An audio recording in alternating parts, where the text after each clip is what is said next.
This originally comes from the website HitFix, which was from it was a spin-off. Drew McWeeny, who was on Ain't It Cool News for a long time. I think he's written a couple scripts, but he was gone from that site. So he did a video report, and there's been a couple of sources that have reported this with a slightly different twist on this. But, well, so far, I mean, the websites that I've read have said that it is at this point, it's still complete rumor. Oh, of course, it's a rumor. But yes. Drew McWeeny is someone who has sources. This isn't a guy that just he's been doing this movie news and inside stuff for like almost 20 years, probably. This is not my fake scoop. It's not Ian's fake scoop. This isn't a scoop that Ian would love to be true, even though he would love for this to be true. So the reports is that the WB execs are a little bit antsy about the prospects of Batman v Superman. Yes. That it might not live up to the expectations of what they are going to set for it commercially and critically. Supposedly early viewings, they have not been pleased with the audience response. This, by the way, does not mean that it's not going to be a financial blockbuster. Because even I'm not stupid. You're still banking on two of the biggest superheroes fighting each other. This is going to make a shitload of money. But critical reception, it will probably not be high. And they're saying that if this does not do well critically as well as financially, they may shake up the DC film universe. What's the plan? In quite a big way. They said that Wonder Woman would likely go forward. Well, that's shot, yeah. Yeah, and one other one. I can't remember which one. Some sort of Suicide Squad. So Suicide Squad's going forward. Thumbs down just for that. So, they're saying that they may not be happy with Zack Snyder's work. No fucking shit, he's a hack.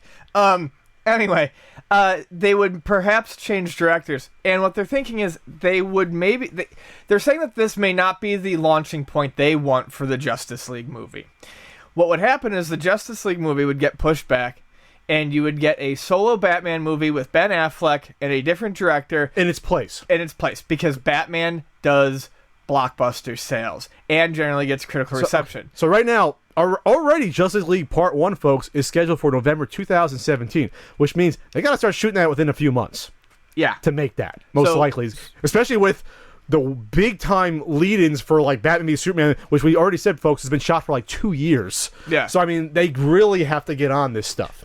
But everything hinges on this. We said way back this was the reverse of what Marvel was doing, where they have one giant jump-off film for all the individual ones to follow, like Aquaman and Flash and Martian Manhunter, who won't admit it, and Cyborg and whatever. Instead of the Marvel way, which slowly built by individuals, get the fans to know the individual ones, casual moviegoers know the individuals, and then do the huge Avengers and then break all the box office records. Yeah, I mean, despite all my ranting, one of my big complaints, and I believe I made it vocal on the podcast, was yes, I don't like Zack Snyder, and yes, I hated Man of Steel, but this is too soon. This movie is too soon, and yeah, it's not going to leave a lot, depending on how they work it, it's not going to leave a lot of room for realistic development between Batman and Superman and the forming of the Justice League. Mm-hmm. So, here, guys, you're not going to expect me to say this. I mean, if they did push it back and we did get an Affleck Batman movie without Snyder at the helm... Oh my god, that'd be great. I'd go fucking see it. I would see it and enjoy it too, Ian. People always give me crap. I had a guy who I'm friendly with on Twitter who keeps sending me pictures. Like, sent me a picture of like Batman or Affleck as Batman. He's like, "Well, you got to admit it looks good." Yeah, I don't really think Batman or Affleck as Batman is the problem. I was one of the only people early on in our first episode who was like, "No, I'm kind of okay with that." I would see that. That's actually, which is funny because I have more problem with you, but to me, it's not a deal breaker. No, it's not a deal breaker. It's not a deal breaker. I don't think it's ideal, but it's not a deal breaker. I mean, people you didn't see it. We're not going to do a reaction video to it, but they just released the final trailer. Yeah, I haven't watched it. For Batman v Superman. And boy, I think they reacted to all the outcry of the last one because this final trailer, no Doomsday, it doesn't basically show you the whole plot. It's basically 2 minutes of Batman and Superman confronting each other and fighting.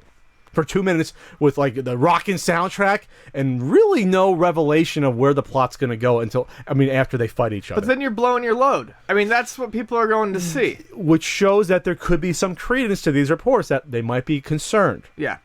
there was only like one line from Lex Luthor in the trailer.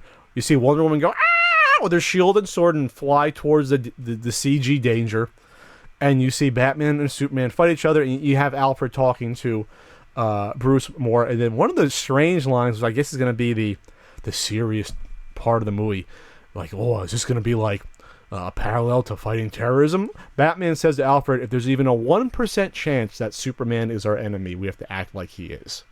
Which is really a strange thing for a detective to say. You think he'd confirm that before risking his life and going all in on something like that. That's just a really, that to me seemed a little out, but he said it in the trailer. That's weirdly written. I'm paraphrasing, but that's basically what he said. Basically, I have to go after Superman if there's even a 1% chance. Yeah, I'm just saying. He said 1% chance, though. I just say, like, that's weirdly written. He said, if there's a 1% chance, we have to treat it as an absolute. That's what he said. And it's like, really? Do you really have to? Shouldn't there be something written that you see Superman do something that you question and then go all the way, after the destruction? It basically shows Superman as the bad guy, this last trailer. It was a Batman-centric trailer. People were jizzing on the fact that they show a Batman fight scene where he takes out like 8 guys with, basically people are, oh, it's moved straight out of Arkham Asylum. It's like, yeah, there's going to be good action scenes. That's not what's going to make or break the movie. Right. All these superhero movies have great action scenes. It's going to be the story, the plot, the character development, and the acting. That's what's going to separate Ghost Rider Spirits of Vengeance from Captain America Civil War. They both have action scenes in them. That's the least of our concerns, is the action scenes. Right. That's not gonna get the repeat business, and that's not what the future of the Justice League movie is gonna hinge on, is the fact that, oh, it's a cool action scene. No, that's not what it's gonna be. So yeah. If I want this to fail, it would be to sort of right the wheel and sort of reshuffle everything. Reshuffle it. Get your Batman solo movie, which I always said they should have. I said this a year ago. They should have done this before Batman v Superman. Yeah. Get the Batman solo movie. Why would you do a Superman movie and then jump into Batman versus Superman introduce a new one without introducing your new Batman? Yes, doesn't make any sense. So supposedly though they're fairly excited about Suicide Squad, and hell, I'm putting my money on Suicide Squad being critically better than Batman v Superman at this point. I think a lot of people are. Yes. I'll see Suicide Squad. Even corniness aside, I'll go see it. I don't know that I will, but I would be. I would. If someone paid for my ticket, I would go see Suicide Squad. I would not go see Batman v Superman if someone paid for my ticket. I know we've connected on this podcast. I have about 14 more free movie tickets I bought on Gold Star. You're back. I will take you to see Suicide Squad. I'm taking it back. I don't really want to see Suicide Squad. I'm just trying to make a point. You know you have to see Batman v Superman, or you have to. No, I don't. We're going to have to discuss on the podcast. You're going to make me see it by myself? Really? Yeah. You son of a bitch. Yeah. And you can spoil it for me, and I'll just react. I'll react to your reaction. You'll do a video of it? Okay, we're done. No, we're not totally done, but they're gonna, if they do a Flash solo movie, Aquaman solo movie, because remember, these people are going to appear as cameos in this Batman v Superman, and do a Cyborg guy. Just Cyborg. I don't know why Martian Manhunter's not in it. Anyway, where is he? Maybe they're teasing that. Do the solo movies. Remember, you can say, whoa, it's been 4 years between this, or 3 years since that. Marvel took 4 years doing 1 or 2 movies a year. They did like 7 movies before Avengers.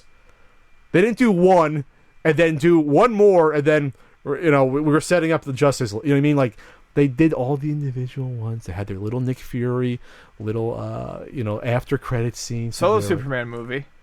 Big set piece. Biggest set piece. That's just not the order you go in. No, and you can say, oh, Suicide Squad. That's like different. That's not going to matter. That is different. And then Wonder Woman, whatever. It's some sort of Suicide Squad. You just want to see Zack Snyder's face rubbed into the dirt. Why did they trust him again? I don't know why they trusted their entire multi-billion-dollar film future with Zack Snyder, because he did Watchmen as an okay movie somehow. Is that why? Because he's grimdark. Because he works out? I guess so. I don't know. Okay. Are we done? We're done.